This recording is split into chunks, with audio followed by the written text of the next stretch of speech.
इस वीडियो में जिस टॉपिक पे हम बात करने वाले हैं वो असल में शैली की लिखी हुई पोयम में music when soft voices die.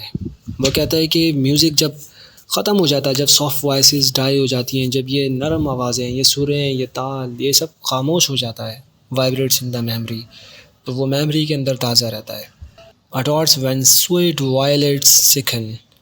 वो खुशबुएँ कि जब के स्वीट वायलेट्स, वो प्यारे वायलेट्स, वो प्यारे फूल जब के मुरझा जाएँ, वो उनकी खुशबुएँ live with in the sense they quicken, उन सेंसेस के अंदर ज़िंदा रहती हैं जिनको वो क्विकन अफ़ेक्ट कर रही थी।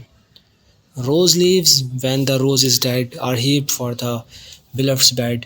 और गुलाब की पत्तियाँ जब के गुलाब मुरझा जाए, गुलाब ख़त्म हो जाए, वो गुलाब की पत्तियाँ यार के बिस्तर पे बिछाने को काम आती हैं। वो कहता है कि ये सारी चीज़ें अपने ख़त्म होने के बावजूद अपना असर रखती हैं, फिर भी काम की रहती हैं। म्यूज़िक ख़त्म हो गया लेकिन वो मेमोरी के अंदर वाइब्रेट होता रहता है। वायलेट्स सिकन हो गया, मुरझा गया, लेकिन उसकी खुशबू फिर भी सेंसेस को ताज़ा कर रही है।